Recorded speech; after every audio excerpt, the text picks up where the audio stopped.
야! 거기 소금 좀 가져와! 이 재수없는 시장 잡상인들 나가는 길에 확 뿌려버려야겠으니까.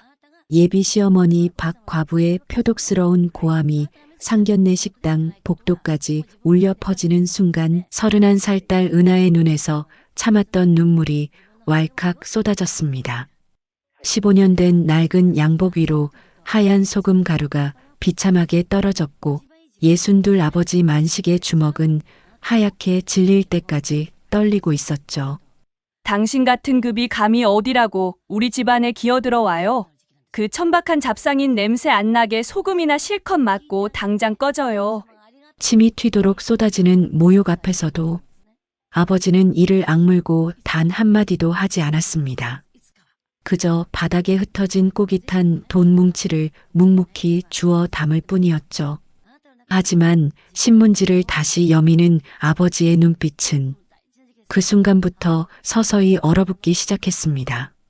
룸 전체가 숨죽인 정적 속에서 아버지는 박 과부의 구두 앞을 차갑게 바라보며 단 한마디를 내뱉었습니다. 좋습니다. 이 혼인 파혼하죠. 축복받아야 할 상견례 자리에서 단 10분 만에 파혼 선언, 그리고 나가는 길엔 소금 세례까지 받아야 했던 아버지와 딸. 그런데 말입니다. 낡은 1톤 트럭을 타고 왔다며 사람을 짓밟던 박 과부가 왜 불과 10분 뒤 사색이 된 얼굴로 아버지의 낡은 구두 앞에 무릎을 꿇어야 했을까요? 사연 시작 전 구독과 좋아요 한 번만 눌러주시고요. 여러분은 지금 어디서 이 이야기를 듣고 계신지도 댓글로 남겨주시면 정말 반갑게 인사드리고 싶습니다. 그럼 가슴 뻥 뚫리는 역대급 사이다 사연 지금 시작합니다. 아니, 저 똥차는 뭐야? 발렛 직원은 뭐 하는 거야? 저런 고물차를 안 치우고. 강남의 네로라 하는 고급 한정식 집 앞 박 과부의 날카로운 목소리가 정적을 깼답니다. 벤츠며 BMW며 번쩍이는 외제차들 사이에 떡하니 버티고 선 낡은 1톤 트럭 봉구. 그 트럭에서 내린 사람이 바로 오늘 사돈이 될 한만식 씨라는 걸 알게 된 순간 박 과부의 얼굴은 썩은 송장을 본 듯 일그러졌죠. 15년도 더 된 어깨가 축 처진 낡은 양복의 앞코가 다 까진 구두를 신은 만식 씨. 그는 딸 은하에게 짐이 되지 않으려 나름대로 정성껏 차려입고 온 거였는데 말이에요. 어머, 사돈 양반? 설마 그 잡상인들이나 타는 트럭을 직접 몰고 오신 거예요? 아니, 여기가 어디라고. 인사는커녕 대놓고 코를 틀어막는 박 과부의 무례함에 은하의 가슴은 이미 갈기갈기 찢어지고 있었답니다. 은하는 떨리는 목소리로 옆에 선 예비 신랑 성태를 바라봤죠. 성태 씨, 우리 아빠한테 인사부터 드려야지. 하지만 이 성태라는 친구, 제 엄마 눈치 보느라 어물쩍거리며 기어들어가는 목소리로 겨우 입만 뗐답니다. 오셨어요? 근데 아버님, 오늘은 좀 좋은 차 빌려 타고 오시지 그러셨어요. 엄마가 이런 거 예민하신데. 그 말에 은하는 온몸의 피가 거꾸로 솟는 기분이었죠. 내 편인 줄 알았던 이 남자가 지금 우리 아빠를 부끄러워하는구나 하는 생각에 은하의 손끝이 파르르 떨렸답니다. 하지만 만식 씨는 오히려 허허 웃으며 은하의 손을 지그시 눌러줬어요. 괜찮다, 은하야. 아빠는 오늘 사람 껍데기만 보는 사람인지 내 진심을 봐줄 사람인지 직접 확인하고 싶었을 뿐이야. 방 안으로 들어서자 박 과부의 본격적인 갑질이 시작됐답니다. 우리 성태는 이번에 K-리테일이랑 독점 계약을 앞두고 있어요. 이제 재벌 반열에 오를 귀한 몸인데 사돈댁은 시장통에서 야채나 나른다면서요? 아빠는 평생 저러고 살아서 감각도 없나 본데 너라도 쪽팔린 줄 알아야지. 이런 수준 낮은 집안이랑 섞여야 한다니 격이 안 맞아서. 박 과부는 만식 씨의 낡은 양복 소매를 힐끔 보더니 혀를 끌끌 찼답니다. 상견례에 입고 올 옷이 그렇게 없으셨나? 나프탈렌 냄새가 진동을 하네. 정말. 참다 못한 은하가 입을 뗐어요. 어머니, 저희 아빠 유통업 크게 하세요. 평생 성실하게. 헬키, 시장 바닥에서 배추 박스 나르는 게 무슨 유통이야? 너도 참 뻔뻔하구나. 어디서 그런 말도 안 되는 소리를. 박 과부가 소리를 빽 지르자 성태는 은하의 옆구리를 쿡 찌르며 눈치를 줬답니다. 은하 씨, 엄마 기분 안 좋으시잖아. 그냥 가만히 좀 있어. 틀린 말도 아닌데 뭘 그래. 그 순간 은하는 깨달았죠. 이 남자는 평생 자기 엄마 치마폭에 쌓여 은하와 아버지를 외면할 사람이라는 걸요. 아빠의 거친 손마디가 오늘따라 왜 이렇게 서글퍼 보이는지, 은하는 밥이 입으로 들어가는지 코로 들어가는지도 모른 채 눈물만 삼켰답니다. 상견례의 절정은 결혼 자금 이야기였어요. 박 과부는 팔짱을 떡하니 끼고는 협박하듯 내뱉었죠. 우린 아파트 해줄 테니 신부 측은 현금 3억은 가져오세요. 그 정도 격은 맞춰야 사돈 소리 듣지 않겠어요?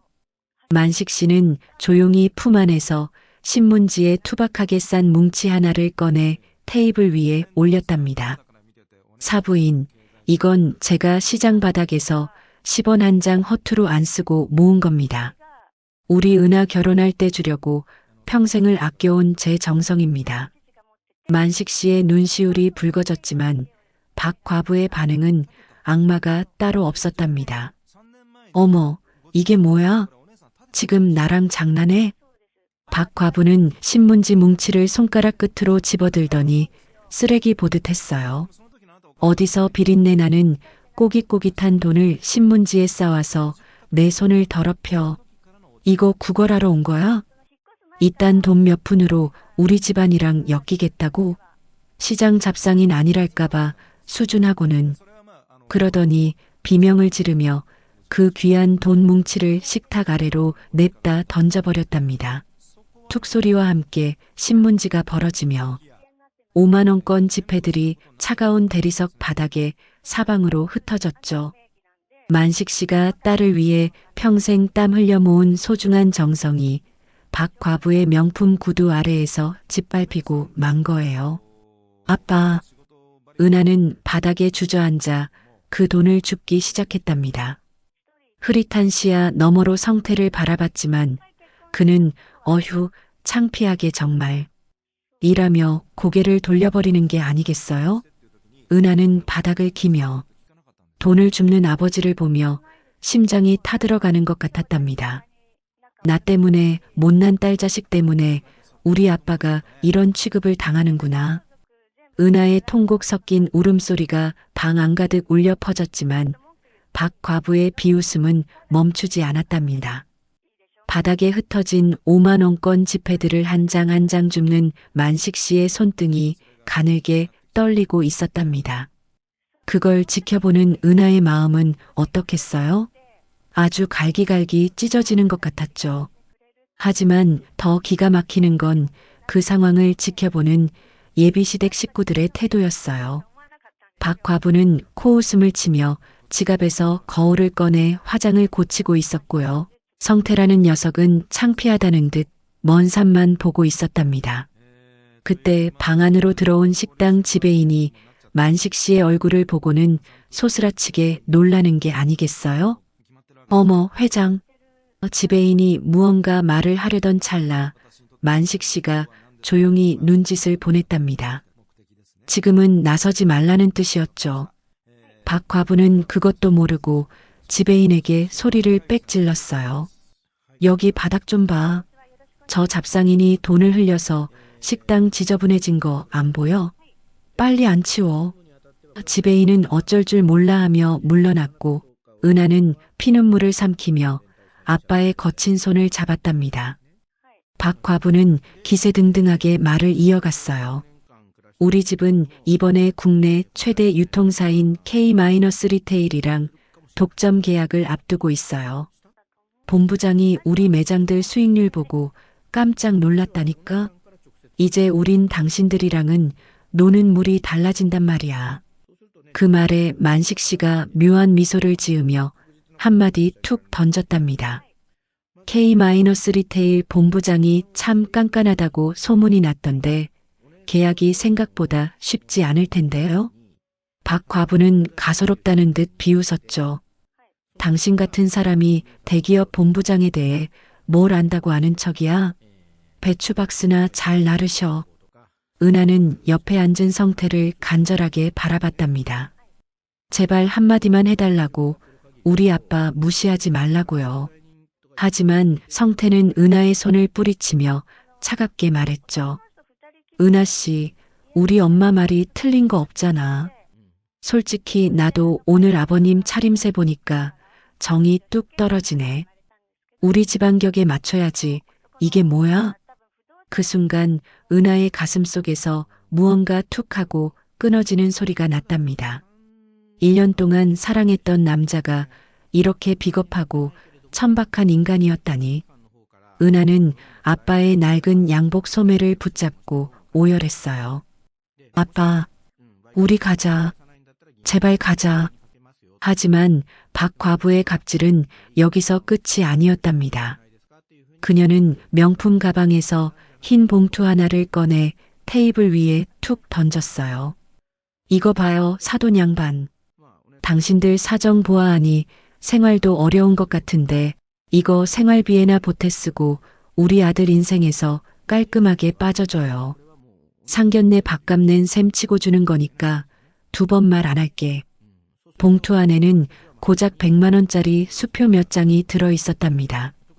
만식 씨가 평생 땀 흘려 일군 가치를 단돈 몇백만 원으로 짓밟아 버린 거예요. 만식 씨는 조용히 그 흰 봉투를 집어들었답니다. 그리고는 아주 천천히 하지만 서슬퍼런 기세로 박 과부에게 그 봉투를 다시 밀어주었죠. 이 푼돈은 사부인이나 보태 쓰시오. 내 귀한 딸을 당신 같은 천박한 사람에게 보낼 뻔했다니 조상님이 도우셨소? 이 혼인 내 쪽에서 먼저 거절하겠소. 파혼이요. 만식 씨의 목소리는 룸 전체를 울릴 만큼 단단하고 서늘했답니다. 낡은 양복을 입었지만 그에게서 뿜어져 나오는 위엄은 박 과부의 가짜 명품들을 압도하고도 남았죠. 뭐야? 당신 미쳤어? 누가 누굴 찬다는 거야? 박 과부는 자기가 차였다는 사실에 머리끝까지 피가 솟구쳤나 봐요. 식당 종업원을 불러 비명을 지르기 시작했답니다. 소금 가져와. 소금. 저 재수없는 인간들 나가는 길에 확 뿌려버리게. 어디서 감히 나를 모욕해. 만식 씨는 은하의 어깨를 감싸 안고 당당하게 문을 열고 나갔답니다. 은하는 흐르는 눈물을 닦으며 아빠의 든든한 품에 기댔죠. 그런데 세상에나 박 과부가 기어코 소금 항아리를 들고 식당 입구까지 쫓아 나오는 게 아니겠어요? 이 시장 잡상인들아, 이 소금 맞고 다시는 내 눈앞에 나타나지 마. 퇴.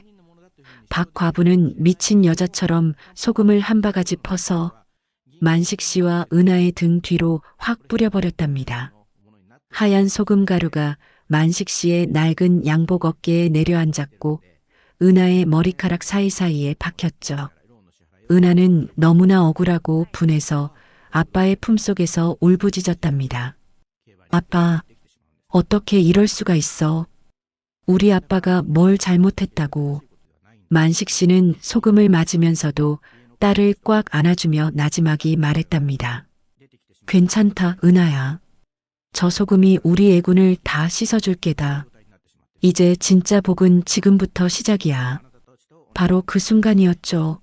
식당 입구로 검은 정장을 입은 남성들이 급하게 들어오다가 이 광경을 목격하고는 그대로 굳어버렸답니다. 바로 박 과부가 그토록 목매던 K-리테일의 전략 본부장과 임원들이었어요. 회장님. 아니, 회장님. 이게 대체 무슨 일입니까? 본부장은 소금을 맞고 서 있는 만식 씨를 보고는 얼굴이 새파랗게 질려 비명을 지르며 달려왔답니다. 박 과부를 거칠게 밀쳐내고 만식 씨의 흙 묻은 구두 앞에 무릎을 굽혀 소금을 털어내기 시작했죠. 회장님, 어떤 미친 인간이 감히 회장님께 이런 짓을. 박 과부는 그 자리에서 돌덩이처럼 굳어버렸답니다. 자기가 그토록 우러러보던 대기업 본부장이 시장 잡상인이라 무시했던 노인 앞에 90도로 허리를 굽히고 있는 이 믿기지 않는 광경을 보면서 말이죠. 식당 입구는 순식간에 찬물을 끼얹은 듯 정적이 흐르다 못해 얼어붙고 말았답니다. 박 과부가 그토록 굽신거리며 매달리던 K-리테일의 전략 본부장이 소금을 뒤집어 쓴 채 서 있는 만식 씨의 구두 앞에 넙죽 엎드려 울먹이고 있었으니까요. 회장님, 서한유통 한만식 회장님 맞으시죠? 아니, 회장님께서 왜 이런 낡은 옷을 입고 이 하얀 가루는 대체. 본부장의 목소리가 파르르 떨렸답니다. 서한유통이 어디인가요? 전국의 농축산물 물류를 꽉 잡고 있는 K-리테일 같은 대기업도 머리를 조아려야 물건을 받을 수 있는 갑 중의 갑 기업이 아니겠어요? 박 과부는 그 자리에서 망치로 머리를 한 대 얻어맞은 듯 멍하니 서 있었답니다. 회장, 저 잡상인 노인이 서한유통한 회장이라고? 말도 안 돼. 그럴 리 없어. 그녀의 입술이 경련하듯 떨렸지만 본부장은 아랑곳하지 않고 박 과부를 향해 눈을 부릅떴죠. 당신이 감히 우리 유통업계의 대부이신 한 회장님께 무슨 짓을 한 거야? 이 소금 당신이 뿌린 거야? 미쳤어? 당신 제정신이야. 박 과부는 상황이 심상치 않다는 걸 느끼자마자 억지 미소를 지으며 만식 씨에게 다가갔답니다. 어머, 회장님? 아니, 회장님이면 진작 말씀을 하시지 그러셨어요. 제가 오늘 상견례라 너무 예민해서 그만 실수를 했네요. 아유, 내가 실수를 했네. 그녀는 뻔뻔하게 소금을 털어내려 했지만 만식 씨는 그 손을 냉정하게 쳐냈죠. 만식 씨의 눈빛은 서늘하다 못해 시릴 정도였답니다. 그는 본부장을 똑바로 바라보며 아주 차분하게 하지만 뼛속까지 파고드는 무게감으로 입을 열었죠. 박 본부장, K-리테일이 추구하는 가치가 상생과 신뢰 아니었나? 그런데 저런 천박한 인성을 가진 사람과 독점 계약이라니. 우리 서한유통은 사람을 귀하게 여기지 않는 곳과는 단 한 톨의 배추도 거래하지 않네. 만약 K-리테일이 저런 가맹점주와 손을 잡는다면 우리 서한유통도 귀사와의 모든 공급 계약을 전면 재검토해야겠군. 그 말에 본부장의 얼굴이 흑빛으로 변했답니다. 서한유통의 물건이 끊긴다는 건 K-리테일에게는 사형 선고나 다름없었으니까요. 본부장은 사색이 되어 박 과부를 무섭게 노려보았죠. 회장님, 그게 무슨 말씀이십니까? 절대 그런 일은 없을 겁니다. 이 여자가 운영하는 가맹점들, 당장 오늘부로 본사 차원에서 계약 해지 절차 밟겠습니다. 인격 미달인 점주와는 우리 K-리테일도 함께할 수 없습니다. 그제야 박 과부의 다리가 후들거리기 시작했답니다. 본부장님, 계약 해지라니요. 저 이번 계약에 전 재산을 다 쏟아부었단 말이에요. 하지만 본부장은 거기서 멈추지 않았죠. 그는 무언가 생각난 듯 만식 씨에게 조심스럽게 물었답니다. 그러고 보니 회장님, 저 여자가 본점으로 쓰는 매장 건물이 이번에 서한유통에서 인수한 가락 빌딩 아닙니까? 그 건물 관리를 저희가 대행하고 있는데 확인해 보니 저 여자가 임차인으로 있더군요. 만식 씨가 나지막하게 읊조렸답니다. 허허, 그래. 세상 참 좁군. 박 본부장, 내 건물에 저렇게 사람 등에 소금이나 뿌리는 무례한 사람을 둘 수는 없지 않겠나? 법무팀 동원해서 당장 명도 소송 진행하고 임대차 계약도 해지하게. 내 눈앞에서 저 여자가 하는 모든 사업 단 하나도 남기지 말고 싹 치워버리게나. 그제야 박 과부는 모든 것이 끝났음을 직감했답니다. 제 아들 성태는 은하에게 매달리며 은하 씨, 우리 엄마가 미쳤었나 봐. 내가 잘할게. 라며 구걸했지만 은하는 차갑게 그 손을 뿌리쳤죠. 성태는 그제야 은하에게 기어와 매달렸지만 은하는 차갑게 그 손을 뿌리쳤죠. 성태 씨, 아빠가 선물이라며 준 그 신문지 뭉치 사실 5천만 원이었어. 당신은 그 돈뿐만 아니라 내 아빠의 평생 인생을 발로 찬 거야.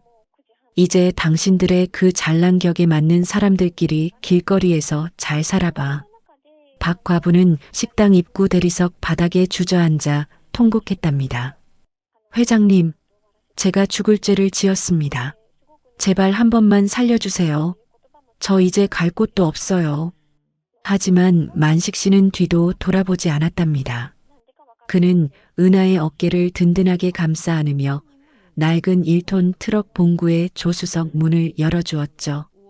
노을이 붉게 물드는 퇴근길, 은하는 창밖을 바라보며 환하게 미소 지었답니다.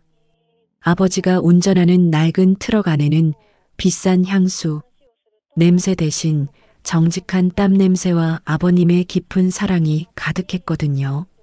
아빠, 오늘 우리 아빠가 세상에서 제일 멋있었어. 허허, 이 사람아. 소금 좀 맞으면 어떠냐? 덕분에 우리 딸 인생에서 쓰레기 같은 놈들 싹 치워버렸으니 이 소금이 진짜 복소금이었나 보다. 부녀의 호탕한 웃음소리가 달리는 트럭 너머로 퍼져나갔답니다. 겉모습으로 사람을 재단하던 박 과부 일가는 결국 모든 재산을 잃고 길거리에 나앉게 되었지만 정직한 땀의 가치를 아는 만식 씨와 은하의 앞날에는 찬란한 햇살만이 가득했답니다. 진짜 급이라는 건 통장 잔고가 아니라 사람을 대하는 그 따뜻한 마음씨에 있다는 것. 여러분도 공감하시죠?